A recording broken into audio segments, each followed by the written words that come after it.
میری وزارت نے 3200 ارب روپے ڈیولپمنٹ کے لیے جاری کیے تھے۔ میں نے 29 ارب ڈالر سی پیک کے منصوبوں کی نگرانی کی ہے۔ اتنی ساری حکومت اس کے وسائل لگا کر اگر 32 پیسے کی مالی بدعنوانی بھی ثابت کرو یا ذاتی فائدہ ثابت کرو تو میں قومی مجرم بننے کے لیے تیار ہوں۔ لیکن افسوس اس بات کا ہے کہ وہ شخص جس کی 5 انگلیاں نہیں بلکہ 10 انگلیاں کرپشن میں دھسی ہوئی ہیں، جس نے فورن فنڈنگ کے ذریعے کروڑوں روپے کی بیرونی ترسیلات جو معصوم بیرون ملک مقیم پاکستانیوں نے اپنی جمع پونجی سے عمران نیازی کو چندوں میں دی تھی، اور اب تو یہ بات بھی ثابت ہو چکی ہے کہ انہوں نے بہت سے شوکت خانم کے ڈونرز کو فورن فنڈنگ کیس کے اندر ان کے ناموں کو بھی استعمال کیا ہے۔ لہٰذا عوام کے چندے اور عطیات جو کہ ایک ٹرسٹ ہوتے ہیں، اس میں کروڑوں روپے کی مالی بدعنوانی ثابت ہو چکی ہے۔ یہ شخص جو خود کو صادق اور امین کہتا ہے، کروڑوں روپے کی کرپشن فورن فنڈنگ کیس میں اس کی سامنے آ چکی ہے۔ پھر تقریباً 1.5 سال سے آپ کے سامنے یہاں کے مقامی صحافی رانا ابرار الحق نے پٹیشن کی ہوئی ہے، اور 1.5 سال ہو گیا ہے۔ عمران نیازی خود کو بیرونی تحفے جو ملے ہیں ان کی فہرست دینے سے انکاری ہے، یعنی کہ جس شخص نے بیرونی ممالک سے ملنے والے تحفوں میں بھی غبن کیا ہے، وہ دوسروں کو چور اور ڈاکو کہتا ہے۔ پھر ہم مسلسل مطالبہ کر رہے ہیں کہ عمران نیازی صاحب یہ بتائیں کہ 3 سال پہلے آپ کا انکم ٹیکس 1.25 لاکھ روپے تھا۔ وزیر اعظم بننے کے بعد 3 سالوں میں 1 کروڑ روپے کیسے ہو گیا؟ ہمیں بھی یہ نسخہ بتائیں، ہم بھی 5 سال حکومت میں رہے ہیں۔ ہمیں تو یہ کوئی سمجھ نہیں آتی کہ حکومت میں وزیر اعظم یا وزیر بننے سے 1.25 لاکھ سے 1 کروڑ انکم ٹیکس کیسے بڑھتا ہے؟ اگر آپ کا اتنے ہزاروں گنا ٹیکس بڑھا ہے تو اس کا مطلب یہ ہے کہ اسی تناسب سے آپ کی آمدن میں بھی اضافہ ہوا ہے۔ تو وہ کیا نئے ذرائع آمدن ہیں جو آپ کو وزیر اعظم بننے کے بعد مل گئے ہیں؟ قوم کا حق ہے۔ آپ تو کہتے تھے کہ حضرت عمر رضی اللہ عنہ سے سوال کیا جاتا تھا کہ آپ نے 2 چادریں کیسے لیں، اور وہ جواب دیتے تھے یہ ریاست مدینہ ہے۔ ریاست مدینہ یہ نہیں ہے کہ آپ سے ٹیکس کی تفصیل پوچھی جائے اور آپ لوگوں کو جیل میں پھینک دیں۔ ریاست مدینہ یہ نہیں ہے کہ آپ کو ملنے والے تحفوں کا حساب پوچھا جائے، آپ جیل میں پھینک دیں۔ آپ سے فورن فنڈنگ کیس کا سوال کیا جائے، آپ جیل میں پھینک دیں۔ آپ سے جو بڑے بڑے مافیاز جن کو آپ نے نوازا ہے، جو کرپشن کی داستانیں پورے ملک کے اندر لوگوں کی زبانوں پر ہیں، ان کے بارے میں پوچھا جائے، آپ جیلوں میں ڈال دیں۔ جو پیکا آرڈیننس آپ نے بنایا ہے، کل تک آپ کہتے تھے یہ کالا قانون ہے، کل تک آپ کہتے تھے کسی کو آزادی رائے کے جرم میں جیل میں نہیں ڈالنا چاہیے۔ آج اگر پیکا قانون کالا قانون تھا تو آپ نے تو کالا ترین آرڈیننس جاری کر کے ثابت کر دیا ہے کہ آپ جمہوریت پہ یقین نہیں رکھتے، آپ اختلاف کو برداشت نہیں کر سکتے۔ آج آپ صحافیوں کو اور سیاسی کارکنوں کو FIA کے ذریعے اٹھا کر ایک جابرانہ ریاست بنانا چاہتے ہیں۔ ہم اس کا مقابلہ کریں گے اور آپ کو پاکستان کی شناخت اور پاکستان کی جمہوری اساس تبدیل کرنے کی اجازت نہیں دیں گے۔ اور اب آپ بلدیاتی اداروں میں اپنے وزراء کو الیکشن مہم میں جھونکنے کے لیے آرڈیننس لے آئے ہیں۔ میں سمجھتا ہوں کہ یہ الیکشن کمیشن کے اختیارات پہ حملہ ہے۔ الیکشن کے مہم کی ضابطۂ اخلاق الیکشن کمیشن آف پاکستان کا دائرہ اختیار ہے۔ کیا آپ نے یہ آرڈیننس جاری کرنے سے پہلے الیکشن کمیشن آف پاکستان کی رائے لی تھی؟ کیا ان سے کنسلٹیشن کی تھی؟ کیا دیگر پولیٹیکل پارٹیز کے ساتھ، اپوزیشن کے ساتھ کنسلٹیشن کی تھی؟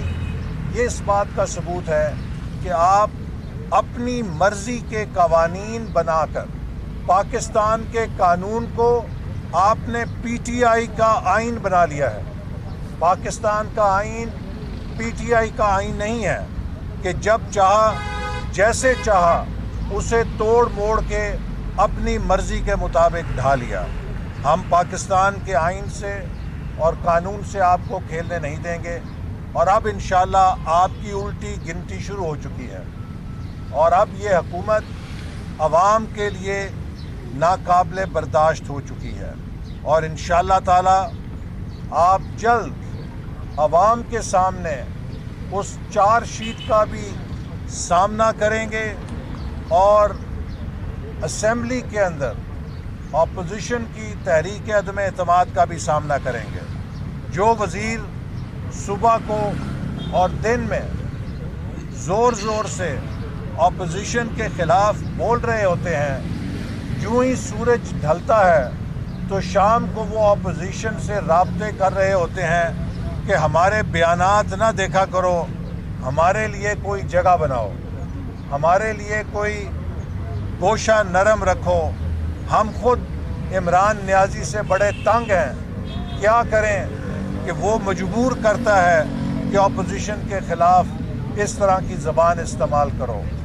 عمران نیازی تنہا ہے، عمران نیازی کے وزیر اس کے منہ کے اوپر اس کی خوشامد کرتے ہیں، اپوزیشن کو گالیاں نکالتے ہیں، اور اس کی پیٹھ پیچھے یہ کہتے ہیں کہ اس جیسا نالائق اور اس جیسا خود غرض انسان ہم نے زندگی میں نہیں دیکھا۔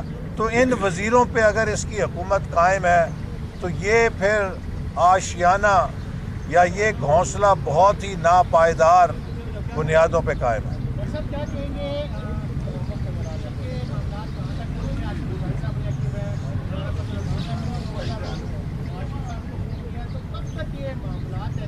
جی میں سمجھتا ہوں کہ الحمدللہ ہماری توقع سے زیادہ اپوزیشن کو رسپانس مل رہی ہے، اور ہم بہت جلد اپوزیشن کی قیادت اس بارے میں قوم کو اعتماد میں لے گی۔ لیکن ابھی میں صرف اتنا ہی کہنا چاہوں گا کہ ہم جس سے بھی رابطہ کر رہے ہیں ہمیں بہت ہی الحمدللہ پازیٹیو رسپانس مل رہا ہے، اور ہمیں یقین تو تھا لیکن اس قدر اندازہ نہیں تھا کہ خود پی ٹی آئی کے اندر لوگ عمران نیازی سے کتنے نالاں ہیں اور کتنے ناراض ہیں، کیونکہ عمران نیازی نے خود پی ٹی آئی کے اندر سب کی ٹکا کے بے عزتی پروگرام کیا ہوا ہے، کسی کو عزت نہیں دی، کسی کو احترام نہیں دیا خود اپنی پارٹی کے اندر۔ اپوزیشن کو عزت دینا تو دور کی بات ہے، اپنے لوگوں کو عزت نہیں دی، چونکہ یہ ایک انا پرست شخص ہے، یہ ایک خود غرض شخص ہے جو سمجھتا ہے کہ اس کی ایگو ماؤنٹ ایوریسٹ سے اونچی ہے، اور دنیا میں عمران نیازی واحد انسان ہے، باقی جو 6 ارب کی آبادی ہے دنیا کی وہ ساری نالائقوں کی آبادی ہے۔ تو یہ ایک نفسیاتی مریض ہے، یہ وزیر اعظم لگنے کے لائق نہیں ہے، ان کو کسی نفسیاتی ڈاکٹر سے علاج کی ضرورت ہے۔ ناصر اقبال صاحب، یہ جو سارا آپ کا موقف ہے، کیا آپ حکومت کی اتحادی جماعتوں کو بھی اس پر کنونس کر پائے ہیں، یا آپ کا سارا فوکس جو ہے وہ پی ٹی آئی کے اپنے جو ارکان پارلیمنٹ ہیں انہی پر انحصار کریں گے؟ کیا کہیں گے اس پر؟ جی میں سمجھتا ہوں کہ حکومت کی اتحادی جماعتوں سے بھی ہم بات چیت کر رہے ہیں، اور وہ بھی اس وقت جو عوامی جذبات ہیں ان سے آگاہ ہیں۔ اس وقت پاکستان کا اگر آپ سروے کریں تو سب سے مقبول سوال یہ ہے کہ ان سے کب جان چھڑا رہے ہیں۔ آج پاکستان کا ہر مزدور، ہر کسان، ہر نوجوان ہر ورکنگ کلاس کا بندہ جس کے لیے اس مہنگائی کے اندر زندہ رہنا ناممکن ہو گیا ہے، وہ ایک ہی سوال پوچھ رہا ہے، انہیں کب گھر بھیج رہے ہیں، ان سے کب جان چھڑوا رہے ہیں۔ تو جو حکومت کی حلیف جماعتیں ہیں وہ بھی اس ملک کے اندر رہتی ہیں، اور اگر حکومت کی حلیف جماعتوں نے عوام کی یہ آہ و فغاں اور چیخ و پکار نہ سنی تو عوام پھر حلیف جماعتوں کو بھی پی ٹی آئی کے ساتھ ہی انشاءاللہ ہمیشہ کے لیے سیاست ختم کر دیں گے۔ اچھا سر، لاسٹ کویسچن یہ کہ آپ نے ماشاءاللہ جو ساری یہ چیزیں بتائی ہیں، حکومت کی کرپشن کی نااہلی، ساری چیزیں، اس کے باوجود حکومت کے وزراء تقریباً پچھلے 2-3 ہفتے سے جب سے آپ نے تحریک عدم اعتماد کا اعلان کیا ہے، وہ روز رات کو آپ کو چیلنج کر رہے ہیں کہ جلدی کریں، لے کر آئیں اگر آپ لوگوں کے پاس نمبر پورے ہیں، اور ان کا یہ بھی کہنا ہے کہ یہ 2023 تک ایسے ہی کہتے رہیں گے، ان کے پاس نمبر پورے نہیں ہوتے۔ آپ حکومت کے وزراء کی گفتگو پہ نہ جائیں، یہ ٹی وی ٹاک شو پہ بڑکے لگاتے ہیں، اور جو ہی ٹاک شو ختم کر کے نکلتے ہیں یہ ہمیں فون کرتے ہیں کہ یار ہماری باتوں پہ نہ جانا، ہمارے لیے کوئی جگہ بناؤ، ہم مجبور ہیں۔ عمران نیازی ہمیں بہت دباؤ ڈالتا ہے کہ جا کے گالی گلوچ کر کے آؤ، لیکن ہم بڑے مجبور ہیں، ہمارے لیے بھی کوئی جگہ بناؤ۔ تو اس لیے حکومت کی وزراء کی باتوں کو نظر انداز کریں۔ احسن اقبال صاحب، جس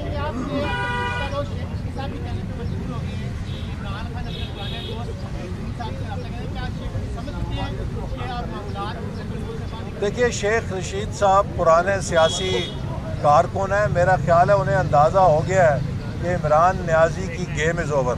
اچھا احسن اقبال صاحب، ایک اور سوال لے لیں کہ جس پیکا قانون کا بدترین استعمال اس حکومت میں بالخصوص صحافیوں کے خلاف کیا گیا ہے، وہ مسلم لیگ نون نے بنایا تھا۔